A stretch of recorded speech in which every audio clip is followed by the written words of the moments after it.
तत्त्वमिच्छामि वेदितुम् त्यागस्य च ऋषिकेश पृथक्केशि निषूदन। अर्जुन पूछते हैं, हे महाबाहो, हे अंतर्यामिन, हे वासुदेव, भगवान के लिए 3 संबोधन देते हैं कि आप महाबाहो हैं, सर्वशक्तिमान हैं, सर्वज्ञ हैं, सबके अंतर्यामी हैं और केशी नामक दैत्य का नाश करने वाले हैं, उसी प्रकार हमारे अज्ञान का नाश करने वाले हैं। तो हे प्रभु, आप इस संन्यास और त्याग के तत्व को पृथक पृथक बताइए। वेदितुम यानी मैं जानना चाहता हूं। यानी भगवान ने शुरू से ही दूसरे अध्याय में जहां उपदेश शुरू किया था, वहां से ही भगवान ने सांख्य योग और कर्म योग 2 का मुख्यतः वर्णन किया कि ये 2 प्रकार की निष्ठाएं कही है। फिर तीसरे अध्याय में, 5वें अध्याय में अर्जुन ने इसी को अलग अलग जानना चाहा, उसे भी बताया। भक्ति योग है ये ज्ञान योग और कर्म योग के साथ मिला हुआ पूरी भगवत गीता में हम ऐसा देखते हैं। ये कर्म योग है वही भक्ति योग में परिणित होता है। जो निष्काम ईश्वरार्थ जो कर्म किए जाते हैं वही भक्ति है। लेकिन जहां भागवत साधनों का यानी जब ध्यान कीर्तन का इसकी जब प्रधानता रहती है तो उसे भक्ति योग कहते हैं। और जिसमें केवल सेवा कर्मों की, निष्काम कर्म योग की, कर्तव्य कर्म की प्रधानता रहती है तो उसे हम कर्म योग कहते हैं। और जहां ज्ञान योग, सांख्य योग का वर्णन किया, वहां भी भगवान ने सांख्य योग का फल भक्ति बताया। और जहां भक्ति का वर्णन किया, उस भक्ति योग और कर्म योग का फल है वो ज्ञान की प्राप्ति, ब्रह्म ज्ञान बताया। तो दोनों का फल एक ही है, एक ही परम धाम परमात्मा की प्राप्ति है। लेकिन अर्जुन इसी बात को फिर कहते हैं कि मैं पृथक पृथक जानना चाहता हूं, अलग अलग। वास्तव में ये जो संन्यास शब्द है इसका यथार्थ स्वरूप क्या है और त्याग शब्द है उसका यथार्थ स्वरूप क्या है। यानी वही जो ज्ञान योग या सांख्य योग जिसे कहा है, जिसे संन्यास के रूप में कहा गया है, उसका और कर्म योग, इन दोनों के स्वरूप को मैं अलग अलग जानना चाहता हूं, ऐसा अर्जुन पूछते हैं। श्री भगवान उवाच काम्यानां कर्मणां न्यासं संन्यासं कवयो विदुः सर्वकर्म फलत्यागं प्राहुस्त्यागं विचक्षणः त्याज्यं दोषवदित्येके कर्म प्राहुर्मनीषिणः यज्ञदान तपः कर्म न त्याज्यमिति चापरे। अब भगवान इस संन्यास और त्याग के बारे में अपनी जो राय, अपना जो मत कहते हैं, उसके पूर्व में उस समय जो प्रचलित मत हैं, प्रायः जो संन्यास के बारे में जो लोग समझते हैं या त्याग के बारे में समझते हैं, बुद्धिमान पुरुष भी, विवेकी पुरुष भी, उन मतों का भगवान पहले वर्णन करते हैं। भगवान कहते हैं काम्यानाम कर्मणाम न्यासम संन्यासम कवयो विदु।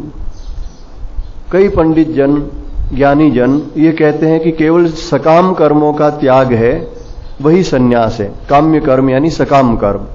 वैसे ये थोड़ा सा जान लें कि जो प्रायः सत्कर्म कहे गए हैं, क्योंकि पाप कर्म या विकर्म तो करने का कहीं प्रश्न ही नहीं है एक साधक के लिए, ये ब्रह्म विद्या है, इसलिए यहां कर्म शब्द का अर्थ सत्कर्मों से ही समझना चाहिए।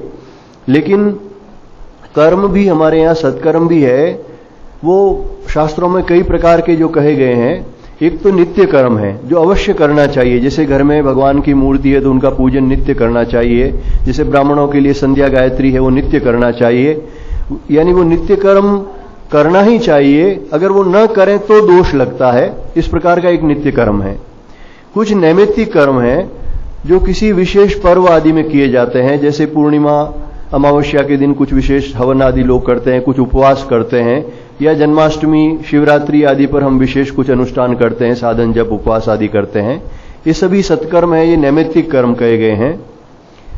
काम्य कर्म जो यहां शब्द प्रयोग किया, काम्य कर्म का अर्थ है जो शास्त्रीय कर्म है पर सकाम है। जैसे हमारे शास्त्रों में पुत्र प्राप्ति के लिए अनुष्ठान लिखे हैं, धन प्राप्ति के लिए अनुष्ठान लिखे हैं, जैसे श्री विद्या की उपासना करते हैं या जो भी उपासनाएं हैं, जो ये सकाम कर्म है इसे काम्य कर्म कहा है। लेकिन ये भी शास्त्र विहित है कर्म, कोई पाप कर्म नहीं है, लेकिन ये एक सकाम है।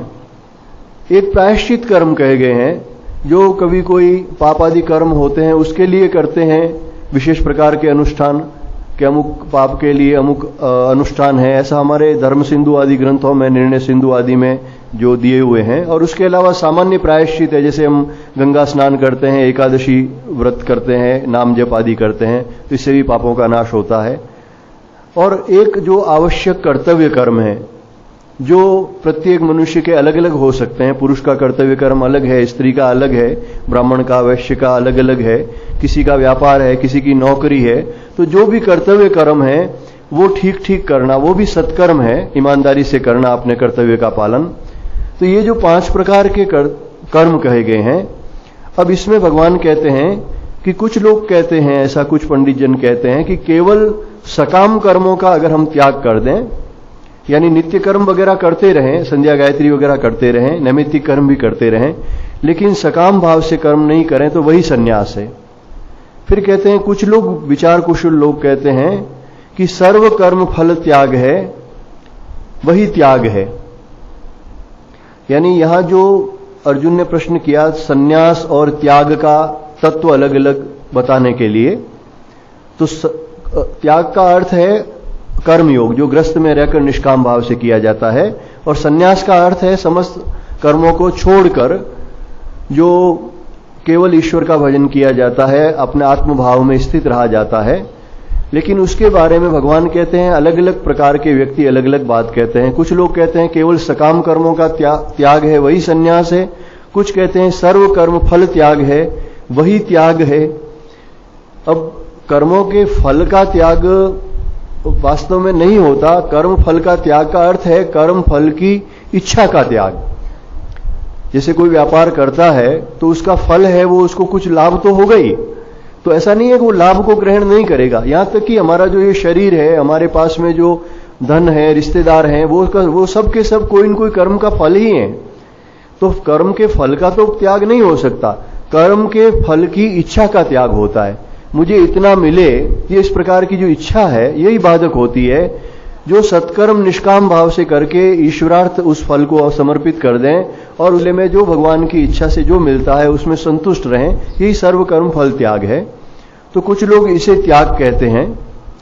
फिर भगवान कहते हैं त्याज्यम दोष वदित्य के कर्म प्राहुर मनीषिणः। कुछ विद्वान ऐसा कहते हैं कि सभी प्रकार के कर्म दोष युक्त हैं, इसलिए सभी कर्मों का त्याग कर देना चाहिए। भी एक सन्यास की जो धारणा है, सर्वकर्म सन्यास इसे कहा है कि किसी प्रकार का नित्य कर्म, नैमित्तिक कर्म आदि, काम्य कर्म, प्रायश्चित कर्म कोई नहीं करना चाहिए।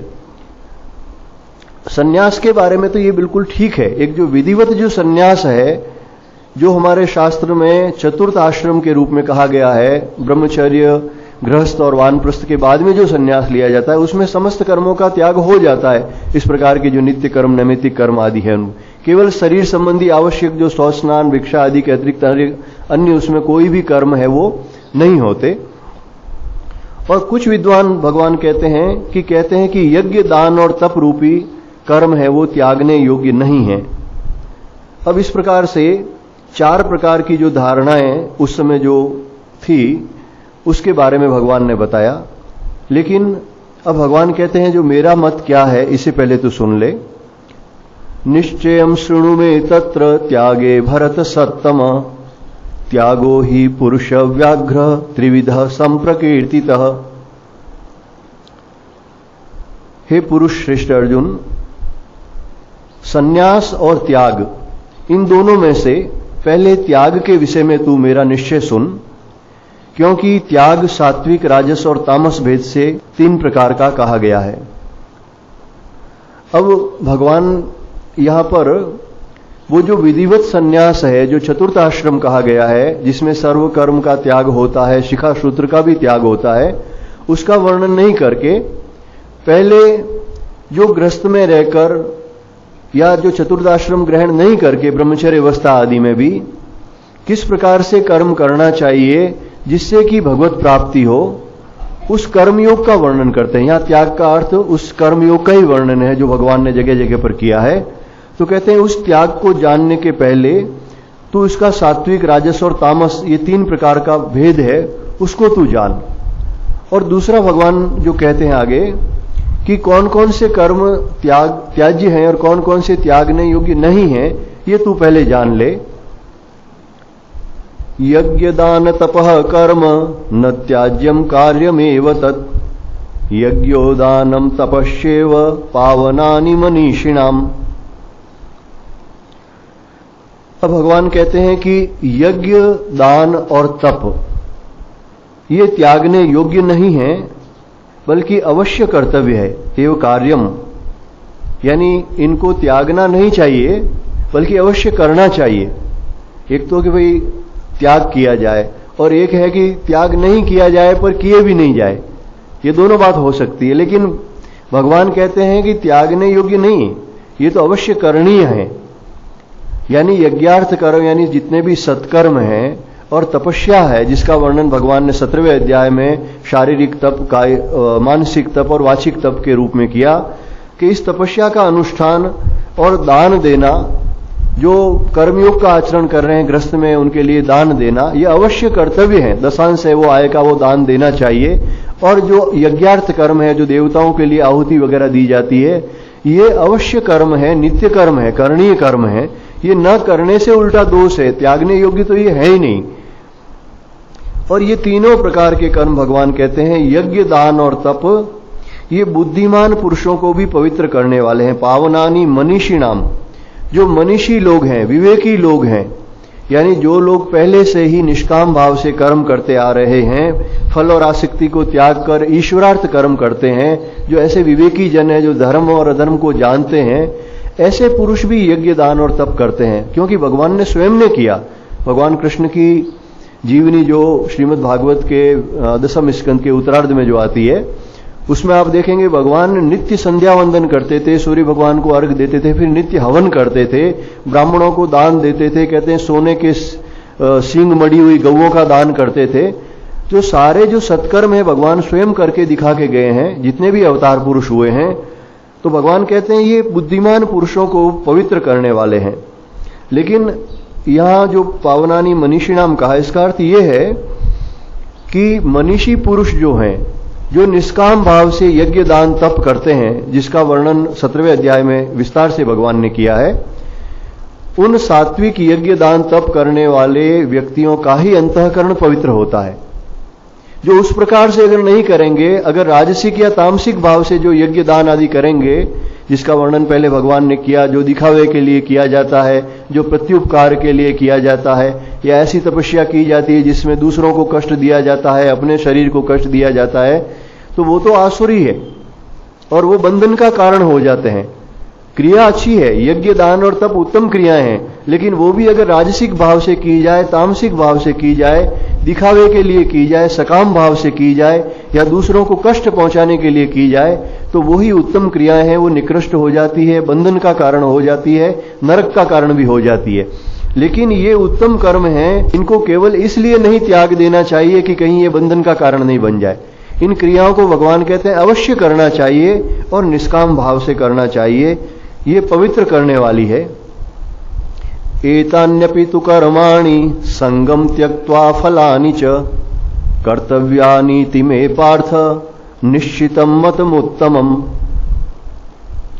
हे पार्थ, प्रथापुत्र कुंती के पुत्र इसलिए पार्थ शब्द भगवान करते हैं प्रयोग। इन यज्ञ, दान और तप रूप कर्मों को और अन्य भी संपूर्ण कर्तव्य कर्मों को आसक्ति और फलों का त्याग करके अवश्य करना चाहिए।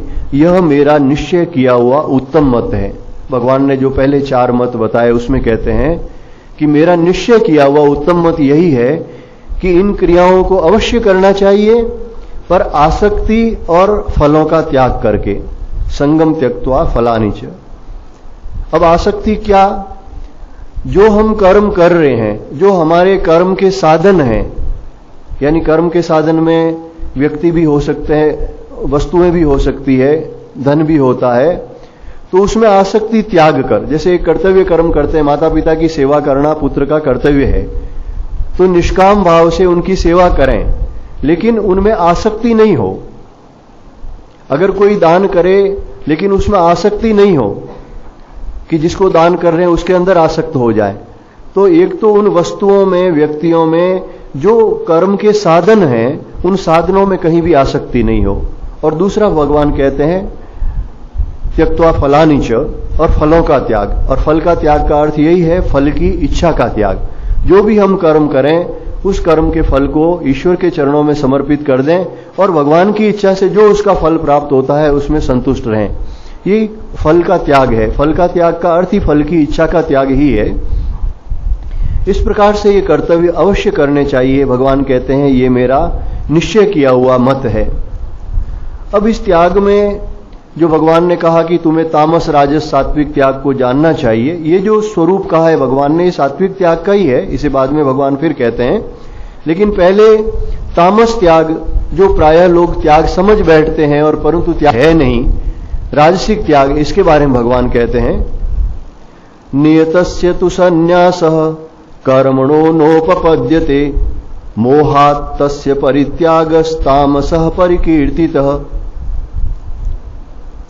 नियत कर्मों का स्वरूप से त्याग, यानी जो जिसका कर्तव्य कर्म है, एक तो वो कर्तव्य कर्म और वर्ण आश्रम के अनुरूप जो शास्त्र सम्मत कर्म है, जो ब्राह्मण को करने चाहिए या क्षत्रिय को करने चाहिए, वो उनके कर्तव्य कर्म, जो जैसा उनकी आजीविका है उसके अनुरूप कर्तव्य कर्म, या स्त्री का पुरुष का जो धर्म है उसके अनुरूप कर्तव्य कर्म।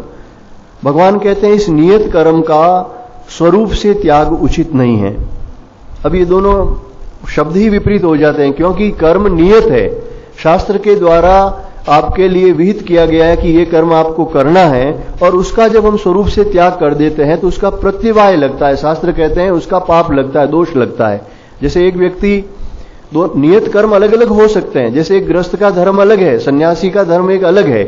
लेकिन अगर एक गृहस्थ व्यक्ति जिसने विवाह कर लिया है और वो कहते हैं कि भाई मैं धन नहीं कमाता हूं, धन कमाने में दोष है, तो ये नियत कर्म का त्याग है। उसे परिवार का पालन करना ही है। जब उसने विवाह किया है, बच्चे हैं, तो उनका पालन पोषण करना उसका कर्म है, उसका धर्म है। ये उसके लिए विहित कर्म है, नियत कर्म है शास्त्र के द्वारा। तो जो नियत कर्म है भगवान कहते हैं उसका जो स्वरूप से त्याग है वो उचित नहीं है। और मोह के कारण, मोह यानी मूढ़ता के कारण, अविवेक के कारण, शास्त्र का ज्ञान नहीं होने के कारण, इस प्रकार से जो अगर त्याग करता है तो इस तमोगुण के कारण, इस मोह के कारण किए गए त्याग को भगवान ने कहा कि ये तामस त्याग है। और तामस त्याग का जो फल होता है वो जैसे कोई नरक आदि प्राप्ति या पशु पक्षी योनि की प्राप्ति है, क्योंकि उससे उसका तमोगुण बढ़ता है। और तमोगुण का जो फल है, अधोगच्छन्ति तामसा, जो कहा है कि जो तमोगुणी व्यक्ति है उसकी अधोगति होती है, निम्न गति होती है। इसलिए तामसिक भाव से जो नियत कर्म है उसका त्याग करने से अधोगति होती है, नरकादिक गति हो सकती है, पशु पक्षी भाव को प्राप्त हो सकता है। इसलिए नियत कर्म है उसका त्याग भगवान ने स्पष्ट रूप से मना किया है, निषेध किया है। श्रीमद् भागवत में जो गज ग्राह की कथा आती है, उस गज का पूर्व जन्म जो था वो एक राजा के रूप में था। इंद्रद्युम्न नाम के वो राजा थे और वो वन में जाकर कई बार राजपाट छोड़ के वन में जाकर तपस्या करते थे। अब वैसे तपस्या करना तो अच्छी बात है, लेकिन एक जो विधिवत संन्यास लेकर अगर पुत्र को राजपाट देकर उसका विधिवत राज्याभिषेक करके जो वन में जाकर तपस्या करते थे राजा, तब तो वो उत्तम बात मानी जाती थी। लेकिन उनकी जब इच्छा होती राजपाट छोड़ के बीच में वन में चले जाते थे, पीछे राज व्यवस्था है वो बिगड़ जाती थी। तो अगस्त्य ऋषि इसी कारण से उन्हें श्राप देते हैं। अगस्त्य ऋषि पास से जा रहे होते हैं, वो बैठे रहते हैं, न तो उनको प्रणाम करते हैं। फिर अगस्त्य ऋषि कहते हैं कि तू यहां हाथी की तरह बैठा है और तेरे पीछे राज व्यवस्था बिगड़ रही है, तू अपने नियत कर्म को नहीं कर रहा है और इसके कारण तेरी प्रजा कष्ट पा रही है, इसलिए तू हाथी बन जा। उसको श्राप देते हैं और वो हाथी बन जाता है। तो नियत कर्म जो है, जिसका जो स्वाभाविक कर्म है, कर्तव्य कर्म है, उसे अवश्य करना चाहिए। तुलसीदास जी महाराज भी कहते हैं ब्रह्म ज्ञान उपजियो नहीं और कर्म दिए छिटकाए, तुलसी ऐसी आत्मा सहज नरक में जाए। सत्कर्मों को छोड़ दिया कि इनको करने की आवश्यकता नहीं है, और जो नियत कर्म है उसे भी छोड़ दिया, तो कहते हैं वो व्यक्ति नरक में जाता है। दुख मित्येव यत् कर्म काय क्लेश भया त्यजेत, सकृत्वा राजसं त्यागम नैव त्याग फलम लभेत। अब भगवान कहते हैं कि एक राजसिक प्रकार का त्याग होता है। राजसिक पुरुष के जो मुख्य लक्षण हैं वो ये है कि वो मनुष्य सुख चाहता है। राजसिक पुरुष है हमेशा शरीर का सुख चाहता है और दुख नहीं मिले शरीर को, इस दृष्टि से वो त्याग करता है। दुख मित्येव यत् कर्म काय क्लेश भयात् त्यजेत्। वो मनुष्य कर्मों का त्याग इसलिए करता है कि ये कर्म दुख रूप है, क्यों कर्म करने में कुछ परिश्रम करना पड़ता है शरीर से, मन से, इंद्रियों से, और तपस्या करते हैं तो उसमें भी कुछ कष्ट होता है। तो इस शरीर को कष्ट नहीं हो, इस प्रकार केवल शरीर की सुख बुद्धि के कारण या शरीर को प्राप्त होने वाले दुख को छोड़ने के कारण जो व्यक्ति कर्तव्य कर्मों का त्याग कर देता है, भगवान कहते हैं वह राजस त्याग है और उसे त्याग का फल प्राप्त नहीं होता। नैव त्याग फलम लभेत। वो त्याग तो करता है लेकिन त्याग के फल को प्राप्त नहीं करता, क्योंकि त्याग का फल तो है वो परम शांति है, परमात्मा की प्राप्ति है। त्यागात शांति ही अनंतरम, भगवान ने जो कहा है, तो त्याग का फल तो है वो परम शांति है, परमात्मा की प्राप्ति है। लेकिन वो सात्विक त्याग नहीं होने के कारण, राजसिक त्याग होने के कारण वो उस परम शांति को प्राप्त नहीं करता। यहां तक कि कई लोगों में ऐसा होता है कि जो घर छोड़ के चले जाते हैं, घर में बच्चों का झंझट है, पत्नी का झंझट है, इसलिए चलो साधु हो जाते हैं, और वहां जाकर वो नई गृहस्थी खड़ी कर देते हैं, या वहां जाकर फिर उन्हें घर की याद सताती है। ऐसे कई दृष्टांत, ऐसे कई महात्माओं के दृष्टांत आते हैं और बहुत कष्ट में पड़ जाते हैं, फिर उनका पतन हो जाता है। तो इस प्रकार से जो राजसिक त्याग है, जिसमें कि केवल शरीर को कष्ट नहीं हो इसलिए त्याग किया जाता है, तो वो राजसिक त्याग होने के कारण उसे कभी भी परम शांति नहीं मिलती, परमात्मा की प्राप्ति नहीं होती। अब भगवान कहते हैं जो सात्विक त्याग क्या है वास्तव में, कार्यमित्येव यत् कर्म नियतम क्रियते अर्जुन संगम त्यक्त्वा फलम चैव सत्यागः सात्विको मतः। हे अर्जुन, जो शास्त्र विहित कर्म करना कर्तव्य है, इस भाव से आसक्ति और फल का त्याग करके कर्म किया जाता है, जो वही सात्विक त्याग माना गया है। अब इसमें त्याग किस चीज का है? आसक्ति का त्याग। एक तो जो कर्म के साधन है उनमें आसक्ति का त्याग। घर में रहकर भी जैसे कोई बड़े घर में दासी काम करती है, वो सब कहती है ये घर मेरा है, मेरा है, ये मेरा मुन्ना। जो घर के रिश्तेदार मालिक होते हैं उनको भी किसी को चाचा कहती है, किसी को चाची कहती है, पर वो सब जानती है कि इनसे मेरा कोई रिश्ता नहीं है। उसी प्रकार से इस संसार में रहें, सबके प्रति जो कर्तव्य है उसे निभाएं, लेकिन उसके साथ में ही हृदय से किसी के साथ भी आसक्ति नहीं रखें, क्योंकि आसक्ति ही बंधन का कारण होता है। और जो कर्म करें, सत्कर्म करें, उसके फल का त्याग करें, उसका फल है वो ईश्वर को समर्पित कर दें। तो इस प्रकार से भगवान कहते हैं जो शास्त्रविहित कर्म करते हैं, नित्य कर्म करते हैं, कर्तव्य कर्म करते हैं, सत्कर्म करते हैं, वे व्यक्ति सात्विक त्यागी हैं, यानी वो परम त्यागी ही हैं। लेकिन यहां तक जो भगवान ने वर्णन किया है वो गृहस्थ के लिए जो घर में रहकर जो त्याग करता है उस सात्विक त्याग की बात कही गई है। यहां जो चतुर्थ आश्रम है, जो सन्यास है, उसका वर्णन नहीं है, उसका वर्णन भगवान जो आगे करते हैं।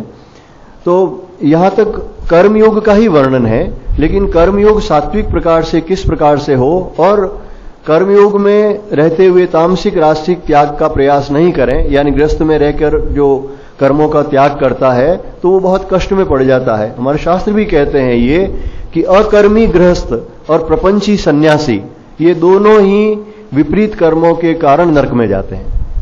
अगर गृहस्थ में रहकर वो अकर्मी हो, मैं कुछ नहीं करूंगा, परिवार के पालन पोषण पर ध्यान नहीं देता, धन नहीं कमाता, ईमानदारी से मेहनत से कमाना चाहिए, और अपने कर्तव्य का पालन नहीं करता, माता पिता के प्रति, अपने जो भी व्यापार नौकरी है उसके प्रति जो कर्तव्य कर्म नहीं करता, तो वो भी नरक में हो जाता है।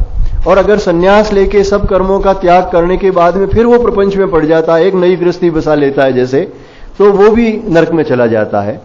तो इस प्रकार भगवान ने यहां जो वर्णन किया है वो सात्विक त्याग का वर्णन किया है, गृहस्थ में रह के जो करते हैं उसका वर्णन किया है। और इस सात्विक त्याग का जो फल है वो वही होता है जो एक सन्यासी के कर्म का फल होता है, यानी जो ज्ञान योग का, जो सांख्य योग का फल है, वही इस सात्विक त्यागी का फल है। इसे ही भगवान अगले श्लोक में कहते हैं, न द्वेष्ट्य कुशलम कर्म कुशलेनानुसज्जते त्यागी सत्व समाविष्टो मेधावी छिन्न संशय। बड़ा गूढ़ श्लोक है ये। भगवान कहते हैं जो मनुष्य अकुशल कर्म से द्वेष नहीं करता और कुशल कर्म में आसक्त नहीं होता, वह शुद्ध सत्वगुण से युक्त पुरुष, छिन्न संशय, जो संशय रहित है और बुद्धिमान है, वही सच्चा त्यागी है। अब अकुशल कर्म क्या है और कुशल कर्म क्या है, और क्यों वह व्यक्ति जो भगवान ने कहा कि सत्वगुण से संपन्न व्यक्ति वह सच्चा त्यागी और उसमें आसक्त नहीं होता, किस प्रकार से आसक्त नहीं होता, इसके पहले सांख्य योग को समझ लें। भगवान ने जहां सांख्य योग का, ज्ञान योग का वर्णन किया है, उसमें भगवान ने कहा है कि सांख्य योगी या ज्ञान योगी वह है जो कर्तापन का त्याग करता है। मैं करता हूं, इसका त्याग कर देता है। ये शरीर और प्रकृति ये एक हैं। ये जो शरीर में क्रियाएं हो रही है, संसार में जो क्रियाएं हो रही है, ये सब प्रकृति के अंतर्गत ही क्रियाएं होती है। गुणा गुणेषु वर्तन्ते, जो भगवान ने कहा, ये सत्वगुण, रजोगुण, तमोगुण में क्रियाएं हो रही है। तो शरीर भी प्रकृति के विकार हैं और ये जो संसार भी प्रकृति का विकार है। और मैं स्वयं, मेरा जो स्वरूप है ये आत्म स्वरूप है, ब्रह्म स्वरूप है, मैं सच्चिदानंद रूप हूं, इस प्रकृति से भिन्न हूं। इस प्रकार से सांख्य योगी जो है वो साधन करता है, यानी वो हमेशा आत्म भाव में रहता है और वो प्रकृति की क्रियाओं को केवल साक्षी भाव से देखता है, वो स्वयं अपने को कर्ता नहीं मानता। इसका वर्णन भगवान जैसे आगे संन्यास के बारे में करेंगे। ये जो सांख्य योग का वर्णन है वो भगवान ने पहले ही कहा कि कर्म योग है वो ज्ञान योग से सुगम है, इसलिए त्याग जो भगवान ने सात्विक त्याग बताया कि कर्म फल का त्याग करके, आसक्ति का त्याग करके कर्म करना चाहिए, ये सुगम तरीका है। और ये सांख्य योग है, ये पूर्ण वैराग्यवान पुरुषों के लिए जिनकी देहात्म बुद्धि बहुत कम है, संसार के सुख भोग की कोई इच्छा नहीं है। ऐसे सुखदेव जी आदि पुरुष जो हुए हैं, सनकादिक पुरुष हुए हैं, दत्तात्रेय जी भगवान आदि या श्री रामकृष्ण परमहंस जैसे हुए, उन लोगों के लिए है जो देहात्म बुद्धि से ऊपर उठ चुके हैं। लेकिन भगवान यह कहते हैं इस श्लोक में कि जो पुरुष इस प्रकार से जो सात्विक त्याग करता है, ऊपर के श्लोक में जैसा बताया है, वह व्यक्ति भी इसी फल को प्राप्त करता है, यानी वो भी इस देहात्म बुद्धि से छूट जाता है। इसलिए कहते हैं वह अकुशल कर्म से द्वेष नहीं करता। अकुशल कर्म का अर्थ है जो शास्त्र नियत कर्म जो नहीं है, यानी जो निषिद्ध कर्म कहे गए हैं, सकाम कर्म कहे गए हैं, पाप कर्म कहे गए हैं, तो कहते हैं उनका त्याग तो करता है लेकिन द्वेष बुद्धि से त्याग नहीं करता।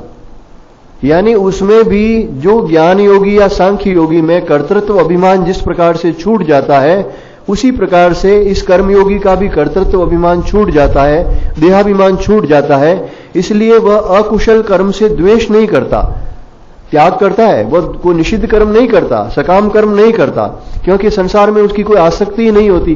पाप कर्म तो होते हैं वो काम, क्रोध, लोभ के वश में होकर किए जाते हैं। तो वो जो अकुशल कर्म है, यानी जो निषिद्ध कर्म है, पाप कर्म है, सकाम कर्म है, उसका त्याग है वो द्वेष भाव से नहीं करता। और कहते हैं जो कुशल कर्म में आसक्त नहीं होता, यानी जो सत्कर्म है, जो ईश्वर के द्वारा नियत कर्म है, शास्त्रोक्त कर्म है, उन सत्कर्मों को करता है लेकिन कर्मों में आसक्त नहीं होता। वो आसक्ति के कारण कर्म नहीं करता, यानी वो कर्म करे तो भी ठीक है और कर्म न करे तो भी ठीक है। कर्म करने या न करने में उसकी कोई आसक्ति नहीं होती और उसे कोई दोष भी नहीं लगता। ये इस श्लोक में बड़ा गूढ़ तरीके से भगवान ने कहा है कि जो त्यागी है, सात्विक त्यागी है, उसे भी वही फल मिलता है जो सांख्य योगी को मिलता है। यानी वो देहात्म बुद्धि से छूट जाता है, शुद्ध सत्व समाविष्ट जिसे कहा है, यानी शुद्ध सत्व गुण से युक्त होने के कारण, देहाभिमान से छूटने के कारण न तो वह अकुशल कर्मों से द्वेष करता है, न कुशल कर्मों में आसक्त होता है, और जिसके समस्त संशय छिन्न हो गए। छिन्न संशय उसी के छिन्न होते हैं जिसे आत्म साक्षात्कार हो जाता है। विद्युते हृदय ग्रंथि छिद्यन्ते सर्व संशया, जिसकी हृदय ग्रंथि का भेदन हो जाता है, उसके समस्त संशयों की निवृत्ति हो जाती है। तो भगवान कहते हैं वही बुद्धिमान है और वही सच्चा त्यागी है। नहि देह भृता शक्यम त्यक्तुम कर्माण्य शेषतः यस्तु कर्म फल त्यागी सत्यागित्य विधीयते। अब भगवान कहते हैं कि जो देहभृता है, जो शरीरधारी हैं या जो देहाभिमानी व्यक्ति हैं, उसमें कोई भी व्यक्ति संपूर्णता से समस्त कर्मों का त्याग नहीं कर सकता। जब तक देहाभिमान है तब तक मनुष्य कर्मों का त्याग नहीं कर सकता। उसमें कर्ता भाव रहता ही है कि मैं कर्म, और इसलिए जो कर्म फल का त्यागी है वही त्यागी है, ऐसा कहा जाता है। भगवान कहते हैं ये जो सात्विक त्याग जो मैंने कहा है कि कर्म करने चाहिए, केवल फल और आसक्ति का त्याग करना चाहिए, इसीलिए कहा गया है कि कोई भी व्यक्ति देह रहते देहाभिमान से छूट नहीं पाता। कोई भी व्यक्ति का मतलब जो अपवाद स्वरूप हैं, जो अवधूत स्वरूप हो गए हैं, उनकी बात नहीं कही गई यहां पे, क्योंकि वो देह भ्रता नहीं कहे जाते। वो शरीर में रहते हुए भी देहाभिमान से ऊपर उठ गए हैं, दत्तात्रेय जी आदि, सुखदेव जी आदि, उनकी बात यहां नहीं कही गई है। पर सामान्यतया कोई भी व्यक्ति, यहां तक कि सन्यासी भी, उनमें भी कुछ न कुछ, जैसे शौच, स्नान, भोजन आदि, ये जो भिक्षा आदि की क्रिया तो सामान्यतः होती है, निद्रा आदि भी होती है। तो इस प्रकार से जो सामान्य मनुष्य के द्वारा क्रियाएं की जाती है, वो तो क्रियाएं उनके द्वारा भी होती है। और फिर जो ग्रस्त में रहता है उसे अपना कर्तव्य कर्म भी करना पड़ता है, आवश्यक धन भी कमाना पड़ता है। तो इस प्रकार से भगवान कहते हैं कि जो मनुष्य देहधारी है, वो शरीरधारी मनुष्य संपूर्णता से समस्त कर्मों का त्याग नहीं कर सकता। इसलिए निषिद्ध कर्मों का त्याग करना चाहिए, सकाम कर्मों का त्याग करना चाहिए, और जो कर्म फल का त्यागी है, जो आसक्ति का त्यागी है, वह व्यक्ति ही सच्चा त्यागी है, और उसी प्रकार से त्याग करना चाहिए। अनिष्टमिष्टम मिश्रम च त्रिविधम कर्मणः फलम भवत्य त्यागिनां प्रेत्य न तु सन्यासिनां क्वचित्। अनिष्टम इष्टम मिश्रम च, अनिष्टम इष्टम मिश्रम च। एक तो इष्ट जिसे कहा गया है, जो हमें प्रिय लगता है, अच्छा लगता है, और अनिष्ट जो हमें अच्छा नहीं लगता, जो बुरा है, और मिश्र यानी मिला हुआ। तो ऐसा 3 प्रकार का फल मनुष्यों के कर्मों का होता है।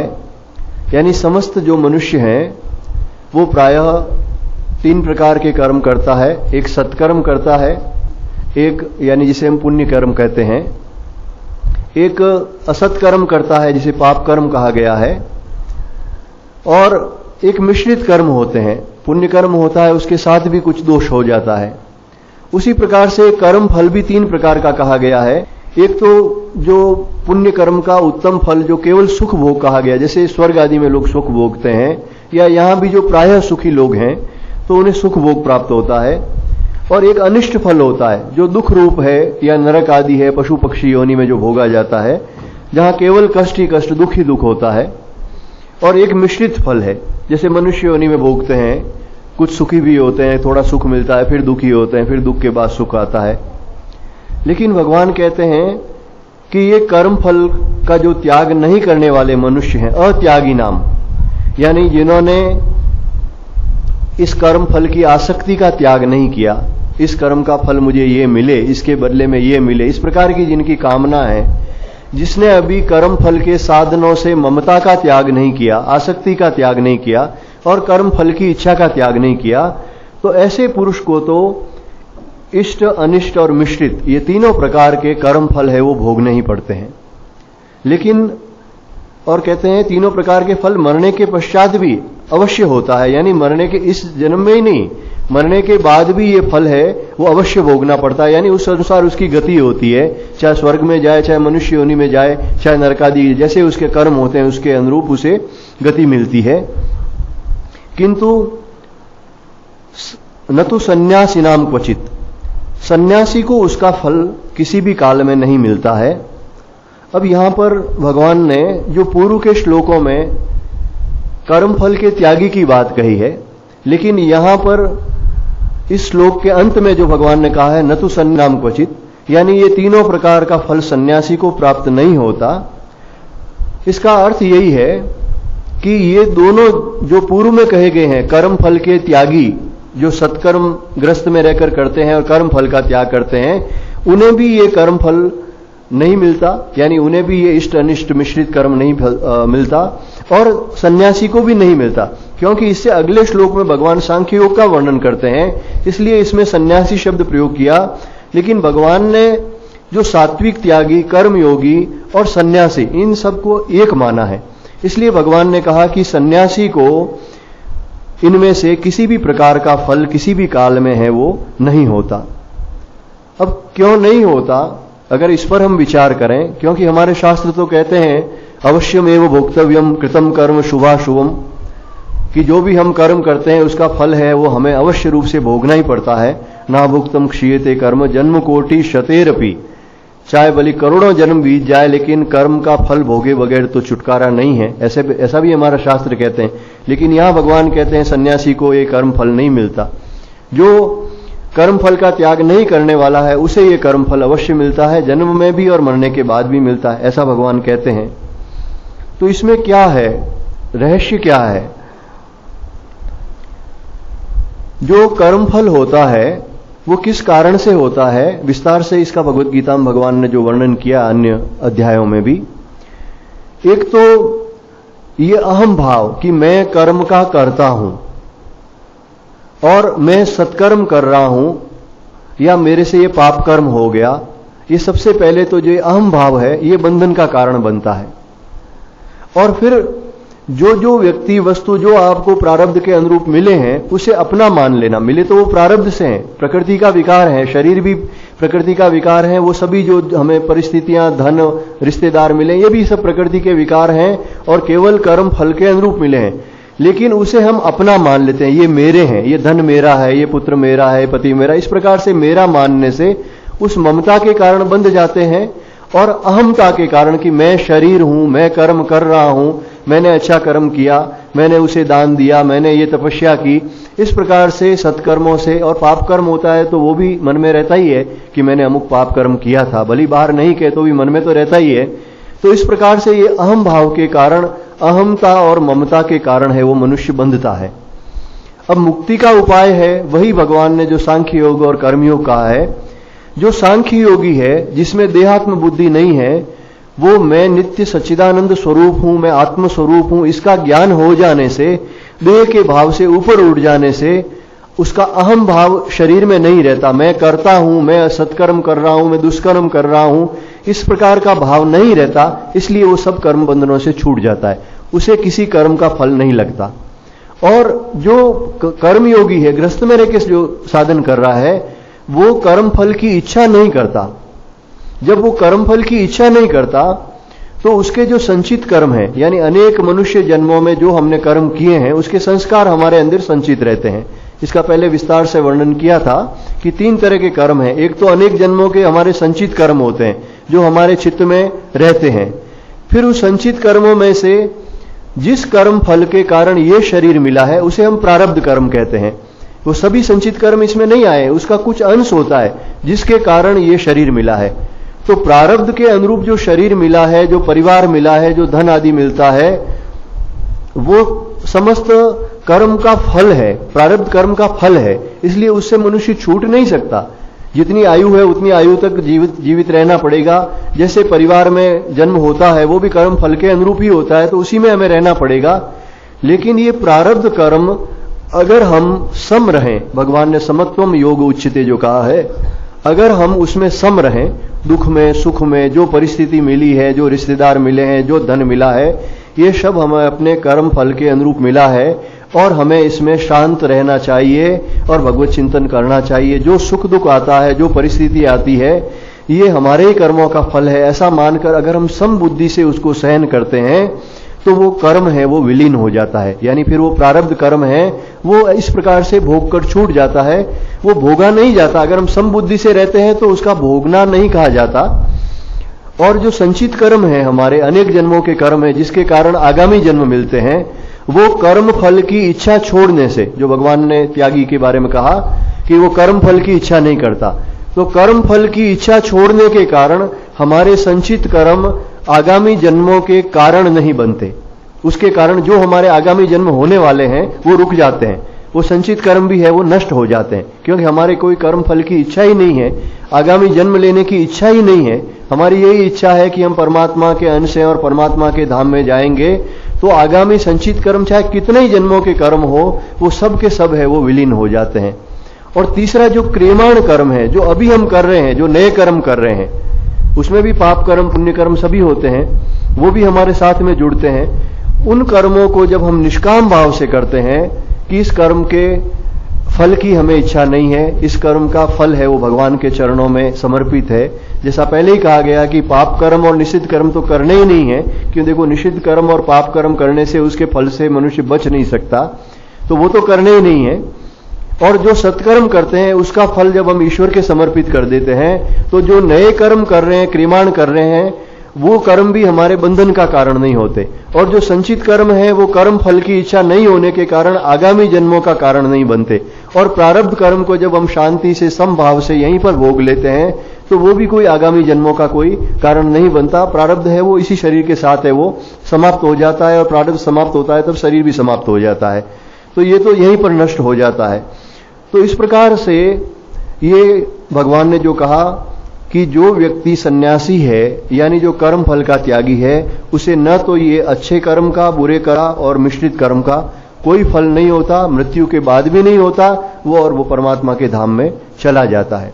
तो इससे यही हुआ कि हमें कर्म फल का त्याग करना चाहिए, जहां भी ममता है, आसक्ति है, उसका त्याग करना चाहिए, और निषिद्ध कर्म है उसे तो करना ही नहीं चाहिए। स्वामी विवेकानंद जी कहते थे कि वो एक उदाहरण देते बड़ा रोचक, वो कहते हैं कि मेले में बच्चे लोग जाते हैं तो झूले में चढ़ जाते हैं। एक बड़ा झूला होता है, बहुत ऊंचाई तक जाता है, फिर नीचे आता है, ऐसे गोल गोल जो घूमता है, उसे वो शिकागो झूला कहते थे।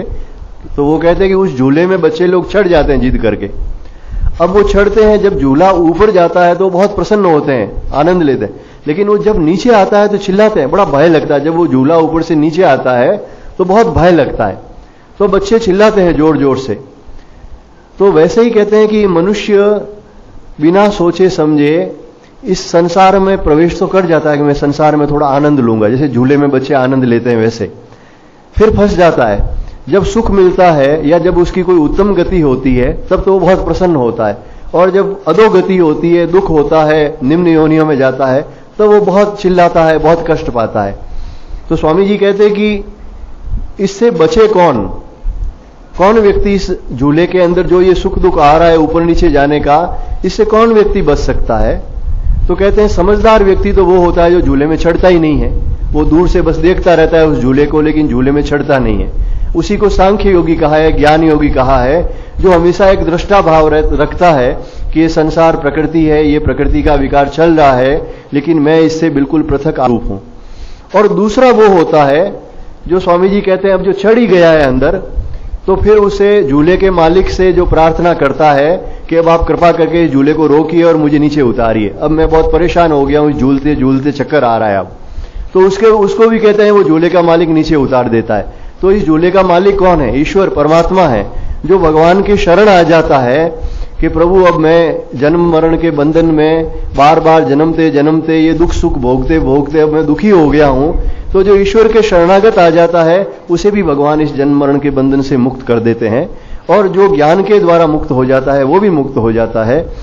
तो इस प्रकार से ये जो भी इष्ट अनिष्ट मिश्र जो भी फल होता है, अच्छा बुरा जो मिश्रित फल होता है, वो इस प्रकार से भगवान के जो भक्त हैं, निष्काम कर्म करते हैं, जो ज्ञानी पुरुष हैं, उनको नहीं होता।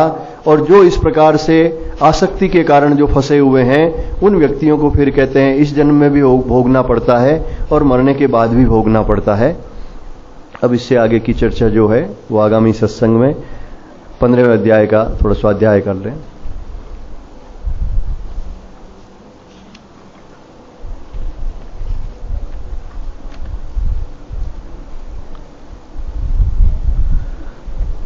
ओम श्री परमात्मने नमः।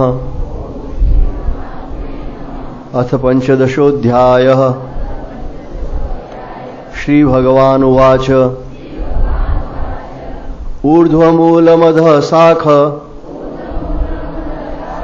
मश्वत्थं प्राहुरव्ययम् छन्दांसि यस्य पर्णानि यस्तं वेद स वेदवित् अधश्चोर्ध्वं प्रसृतास्तस्य शाखा गुणप्रवृद्धा विषयप्रवालः अधश्च मूलान्यनुसन्ततानि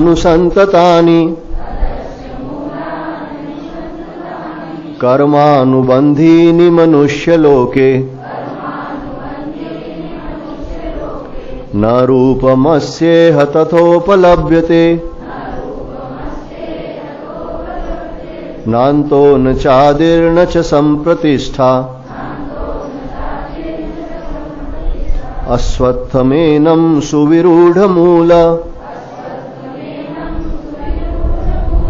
मसङ्गशस्त्रेण दृढेन छित्त्वा ततः पदं तत्परिमार्गितव्यम् यस्मिन् गता न निवर्तन्ति भूयः तमेव चाद्यं पुरुषं प्रपद्ये यतः प्रवृत्तिः प्रसृता पुराणी निर्मानमोहाजितसङ्गदोषा अध्यात्मनित्या विनिवृत्तिकामः द्वन्द्वैर्विमुक्ताः सुखदुःखसङ्गैर् गच्छन्त्यमूढाः पदमव्ययं तत् न तद्भासयते सूर्यो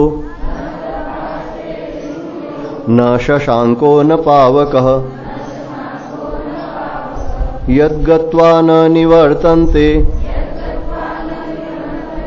तद्धाम परमं मम ममैवांशो जीवलोके जीवभूतः सनातनः मनः षष्ठानीन्द्रियाणि प्रकृतिस्थानि कर्षति शरीरं यद्वाप्नोति यच्चाप्युत्क्रामतीश्वरः गृहीत्वैतानि संयाति वायुर्गन्धानि वाशयात् श्रोत्रं चक्षुः स्पर्शनं च रसनं घ्राणमेव च अधिष्ठाय मनश्चायं विषयानुपसेवते उत्क्रामन्तं स्थितं वापि भुञ्जानं वा गुणान्वितं विमूढानानुपश्यन्ति पश्यन्ति ज्ञानचक्षुषः यतन्तो योगिनश्चैनं पश्यन्त्यात्मन्यवस्थितम् यतन्तोऽपि कृतात्मानो नैनं पश्यन्त्यचेतसः यदादित्यगतं तेजो जगद्भासयतेऽखिलम् यच्छन्द्रमसि यच्छाग्नो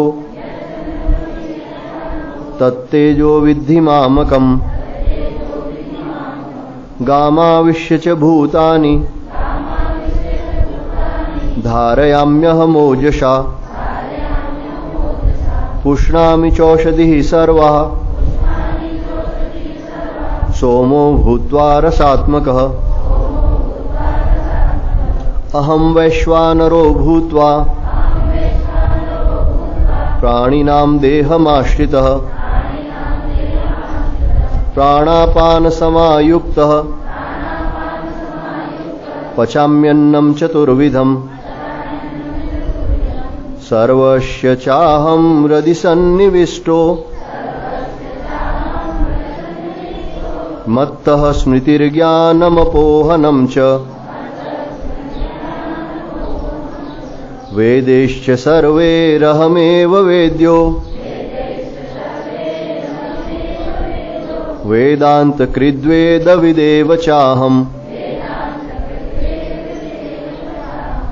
द्वाविमौ पुरुषौ लोके क्षरश्चाक्षर एव च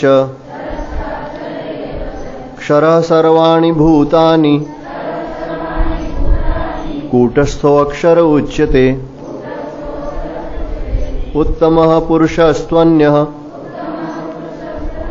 परमात्मेत्युदाहृतः यो लोकत्रयमाविश्य बिभरत्यव्यय ईश्वरः यस्मात्क्षरमतीतोह मक्षरादपि चोत्तमः अतोऽस्मि लोके वेदे च प्रथितः पुरुषोत्तमः यो मामेवं सम्मूढो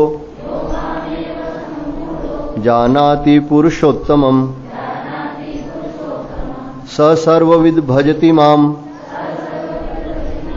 सर्वभावेन भारत इति गुह्यतमं शास्त्र मिदमुक्तं मया नघ एतद्बुद्ध्वा बुद्धिमान् स्यात्